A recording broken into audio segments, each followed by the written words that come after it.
Radhe Radhe. Test of পুরাতনীতে সকলকে স্বাগত জানাই।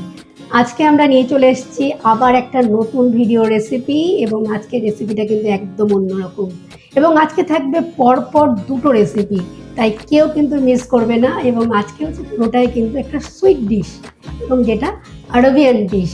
অবশ্যই সাথে থেকো এবং প্রত্যেকটা স্টেপ কিন্তু সকলে ফলো করো।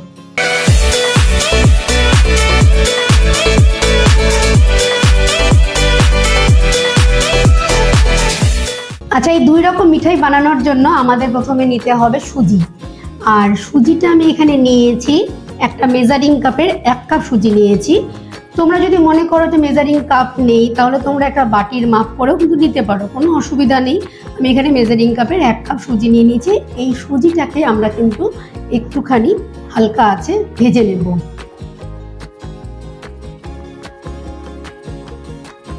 সুজিটা আমরা একটু হালকা আছে ভেজে নেব। একটু ভেজে না নিলে পরে সুজিটা দিয়ে একটু কাঁচা গন্ধটা একটু ঠিক হয়ে যাবে একটু ভেজে নিলে পরে। সুজিটা প্রায় 5 থেকে 7 মিনিট মতন কিন্তু আমাদের ভেজে নিতে হবে, এবং যে একদম হালকা আঁচেই ভাজতে হবে, কোনো তাড়াহুড়ো করলে চলবে না, কোনো রকম আঁচ কিন্তু বাড়ানো চলবে না, একদম হালকা আছে কন্টিনিউয়াস কিন্তু নাড়া দিতে হবে। সুজিটা দিয়ে যখন কিনা একটু গন্ধ বেরোবে তখন বোঝা যাবে যে সুজিটা হয়ে গেছে। মানে সুজিটা দিয়ে গন্ধ বেরোবে বলতে কি, এবং সুজিটা কিন্তু একদম সমানভাবে ভাজতে হবে, কোনো জায়গায় যেন বেশি ভিজে গেল বা কোনো জায়গায় কম, তা করলে কিন্তু চলবে না। একটু হালকা কিন্তু একটা মিষ্টি মিষ্টি সুজির গন্ধ বেরিয়ে গেছে। হ্যাঁ, সুজিটা হয়ে গেছে, এবার আমরা একটা পাত্রে ঢেলে নিচ্ছি।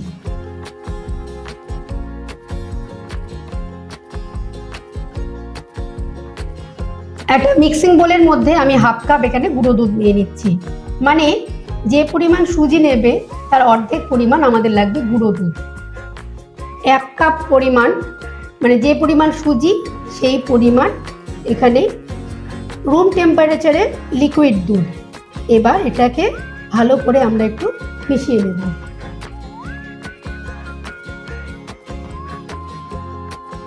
এর মধ্যে দিয়ে দিচ্ছি কিছুটা পরিমাণ নারকেল, এটা অবশ্যই শুকনো নারকেল। কেউ যদি মনে করো যে নারকেল দেবে না, তাও স্কিপ করতে পারো, তবে নারকেল দিলে কিন্তু খেতে কিন্তু ভালো লাগে। এখানে নারকেল দিয়ে দিলাম কিছুটা কাঠবাদাম আর কাজু বাদাম কুচি। যে সুজিটা আমরা ভেজে রেখেছিলাম সেই সুজিটা ঠান্ডা হয়ে গেছে, এবার এটা সম্পূর্ণটা দিয়ে দিচ্ছি।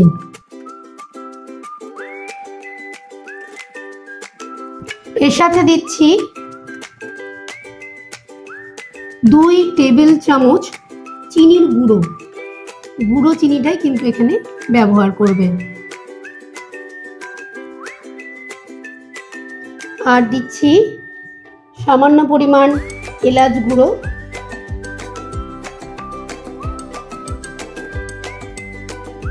দেব কিছুটা ঘি,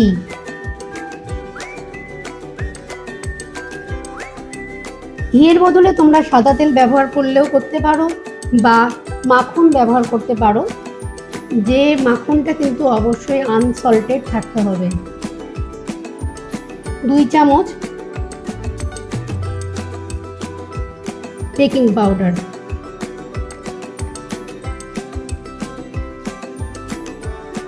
ফ্রেশ বেকিং পাউডার নিতে হবে। অনেক সময় হয় যে পুরনো হয়ে গেলে বেকিং পাউডারটা ডিঅ্যাক্টিভেট হয়ে যায়, তার জন্য একটুখানি ভালো বেকিং পাউডার ইউজ করতে হবে। এবার এটাকে ভালো করে মেশাতে হবে।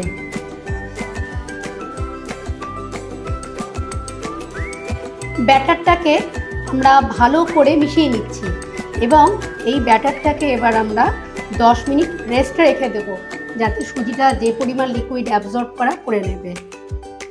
10 মিনিট হয়ে গেছে, এবারে আমরা দেখব মিশ্রণটা কেমন হয়েছে। এই মিষ্টিটার একটা বিশেষত্ব হচ্ছে যে মিষ্টিটার কিন্তু যে ব্যাটার আমরা তৈরি করেছি মিষ্টিটার জন্য, এই ব্যাটারটার টেক্সচারটা কিন্তু এইরকম হবে। দেখো ধীরে ধীরে কিন্তু পড়ছে, এটা কিন্তু প্রচণ্ড গুরুত্বপূর্ণ একটা বিষয়। মানে খুব লিকুইড হবে না, আবার খুব ভারীও হবে না, এরকম একটা মিডিয়াম ঘনত্বের কিন্তু ব্যাটার আমরা তৈরি করে নিচ্ছি। এখন একটি কড়াইয়ে নুন নিয়ে নিয়েছি, নুনটাকে আমি এখানে 10 মিনিট প্রিহিট করে নেব। 10 মিনিট প্রিহিট করার পরে বেকিং প্রসেস শুরু হবে। খুব সামান্যই ঘি দিতে হবে বাটার পেপারের উপরে। এই বাটার পেপারের উপরে ঘি দিয়ে তারপরে আমরা এখানে সামান্য ময়দা একটু ছিটিয়ে নেব।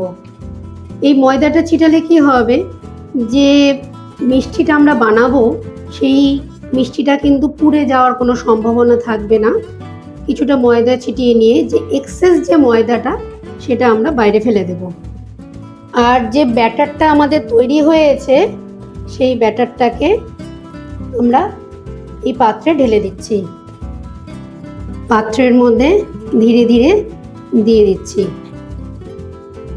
পুরো পাত্র কিন্তু ভরে দেওয়ার প্রয়োজন নেই, কারণ এই ব্যাটারটা কিন্তু হয়ে যাওয়ার পরে অনেকটাই ফুলে উঠবে। সেই ফুলে ওঠার জন্য জায়গাটা আমাদের দিতে হবে।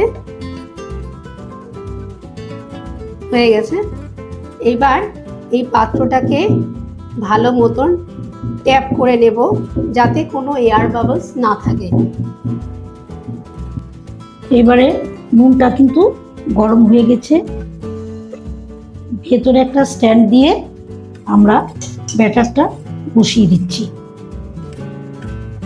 আচ্ছা, এখন বলে রাখি যে এটা কিন্তু অনেকটা হিটে কিন্তু আমাদের নুনটা গরম করা হয়েছিল, কিন্তু এবার আমরা হিটটাকে কিন্তু একদম কমিয়ে দেব। একদম লো আছে কিন্তু এটা করতে হবে। এবার একটা ঢাকনা দিয়ে ভালো করে বসিয়ে দেব। যদি কোনো ঢাকনায় যদি কোনো রকমের ছিদ্র থাকে সেই ছিদ্রটাকেও কিন্তু বন্ধ করে দিতে হবে। এবার এটাকে 30 থেকে 35 মিনিট মতন কিন্তু রেখে দিতে হবে। একদম লো ফ্লেমে কিন্তু এই বেকটা করতে হবে। বেকটা হয়ে যাবে, তারপরে আমরা পরবর্তী স্টেপগুলো কিন্তু দেখব। এদিকে মিষ্টিটা তো বেক হচ্ছে, আর মিষ্টিটার নাম যেহেতু কেশর মিঠাই, সেজন্য তো একটা কেশরের তো অবদান থাকছেই। তার জন্য আমাদের একটা শিরা তৈরি করে নিতে হবে, চিনির শিরা। এই জন্য আমরা নিয়ে নিচ্ছি এখানে 1 টেবিল স্পুন চিনি, আর তার সাথে নিতে হবে যে পরিমাণ চিনি নেব সেই পরিমাণ আমরা নিয়ে নিচ্ছি জল, আর নিয়ে নিচ্ছি কয়েকটা দানা কেশর, যেটাতে রংটা কিন্তু অপূর্বই হয়। এবার এটাকে একটু ওভেনে বসিয়ে রস করে নিচ্ছি। আমাদের চিনির রসটা রেডি হয়ে গেছে, খুব সুন্দর একটা রং হয়েছে। আর আমরা একই বেকিং কম্পোনেন্ট দিয়ে আমরা কিন্তু 2 রকম মিষ্টি বানিয়ে নিচ্ছি। একটা তো বললাম যে কেশর মিঠাই, সুজির কেশর মিঠাই, আর একটা বানাবো আমরা সুজির মালাই মিঠাই। তো এই মালাই মিঠাই বানানোর জন্য আমরা এখানে 1/2 কাপ দুধ নিয়ে নিচ্ছি। 1/2 কাপ দুধ নিচ্ছি। মোটামুটি এটা পরিমাণ মতো নিলেই হবে, খুব বেশি নেওয়ার প্রয়োজন নেই। দুধটা আমার ফোটানো ছিল আগে, এবং এটা রুম টেম্পারেচারে নেওয়া হচ্ছে দুধটা। কোনো রকম মানে ঠান্ডা, খুব ঠান্ডা বা খুব গরম তা নেওয়া হয়নি। আচ্ছা, এর মধ্যেই দিয়ে দেব 1 চামচ গুঁড়ো দুধ,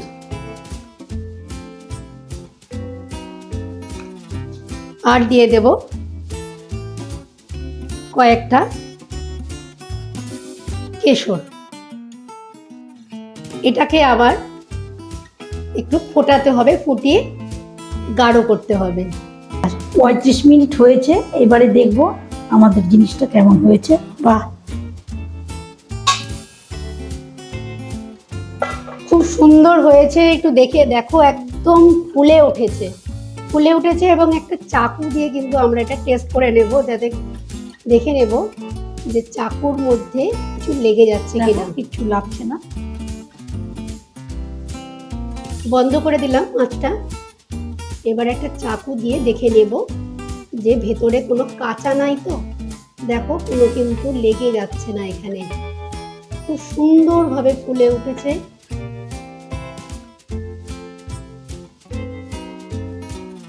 যদি না লেগে থাকে, সেটা আমার কাছে চাকু আছে, তোমাদের কাছে টুথপিক থাকে, টুথপিক দিয়েও দেখতে পারো। এভাবে কয়েকটা আঁচড় দিয়ে দিলাম চাকু দিয়ে। এবার এটাকে নামিয়ে নেব। এবার এটাকে নামিয়ে নিচ্ছি। খুব সুন্দরভাবে ফুলে উঠেছে। এবার এটাকে ডিমোল্ড করে নেওয়ার পালা। একটা পাত্রের মধ্যে এটাকে উল্টোভাবে দিয়ে দিলাম। বাহ, খুব সুন্দরভাবে এটা ডিমোল্ড হয়ে গেল। আর এখানে যে বাটার পেপারটা আছে আস্তে হাতে উঠিয়ে নিচ্ছি। একটু দেখো জিনিসটা কত জালিদার হয়েছে, খুব সুন্দর হয়েছে আর এত সুন্দর গন্ধ বেরিয়েছে কি বলবো। এবার এটাকে আমরা হাফ করে নিচ্ছি। হাফ করে নিয়ে একটা পোর্শন আমরা একটা প্লেটে উঠালাম, আরেকটা প্লেটে। এইবার এই দুটো প্লেটে রাখার অর্থ কি, এই যে চিনির শিরাটা আমরা করেছি এটাকে একটুখানি গরম করে নিচ্ছি। এটা কিন্তু মনে রাখবে যে চিনির শিরাটাও কিন্তু হালকা গরম থাকতে হবে এবং যে মিঠাইটা এটাও কিন্তু গরম থাকতে হবে। গরম গরম অবস্থায় কিন্তু গরম রসটা দিতে হবে, তাহলে কিন্তু এটাতে অ্যাবজর্ব ভালো মতন করবে রসটা। খুব সুন্দরভাবে দিয়ে দিচ্ছি। মালাইটা একটু গরম করে নিয়েছি, এবারে মিষ্টিটার মধ্যে ঢেলে দেব। এই গরম গরম মালাইটাও কিন্তু আমরা এই মিষ্টিটার ওপরে, গরম গরম মিষ্টির ওপরে কিন্তু দিয়ে দেব। দেখো কি সুন্দর লাগছে। গরমের ওপরে কিন্তু গরম গরম দিতে হবে। অনেকে করো কি যে এটা ঠান্ডা করে তারপরে দাও, তাতে কি হবে, তাতে কিন্তু অ্যাবজর্ব হবে না ঠিকঠাক করে। এবং এটা খাওয়ার সময় একটু উষ্ণ উষ্ণভাবেই বা রুম টেম্পারেচার যেরকম থাকবে সেভাবেই কিন্তু খেতে হবে। আর যদি কেউ ঠান্ডা খেতে চাও তাহলে ফ্রিজে রেখে অবশ্যই খাও। আর যদি 2 দিন রেখে খেতে চাও তাহলে এটাকে ফ্রিজে রেখে তারপরে মাইক্রোতে একটু গরম করে খাও, কোনো অসুবিধা নেই। এই মালাই মিঠাইটাকে আমরা কেটে নিয়েছি নিজেদের পছন্দ মতো সাইজে। আর দেখো ভেতরটা কি সুন্দর জালিদার হয়েছে, খুব সুন্দর সফটও হয়েছে, আর গন্ধটা তো খুব সুন্দর হয়েছে। আশা করি খেতেও ভালো হবে। এবার কেটে নেব আমাদের যে কেশর মিঠাই আছে সেটাকে।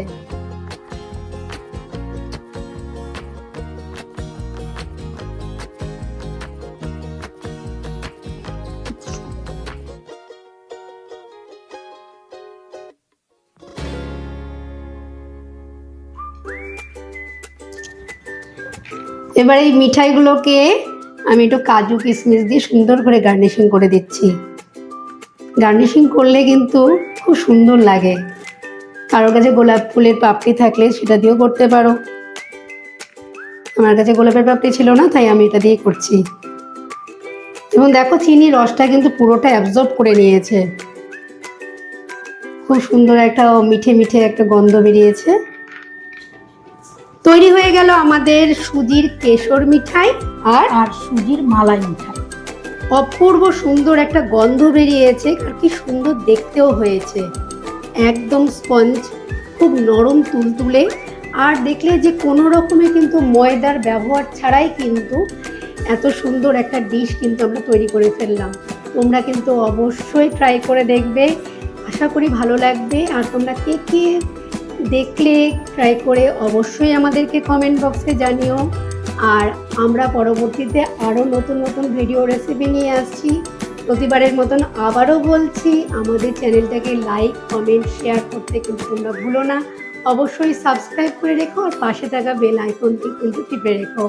আর আমাদের প্রত্যেকটা চ্যানেলের প্রত্যেকটা রেসিপি কিন্তু সম্পূর্ণভাবে নিরামিষ। তোমরা কিন্তু অবশ্যই চ্যানেলটিকে ফলো করে রেখো। আজ তাহলে এতখানি থাকো। জয় নিতাই, জয় গো।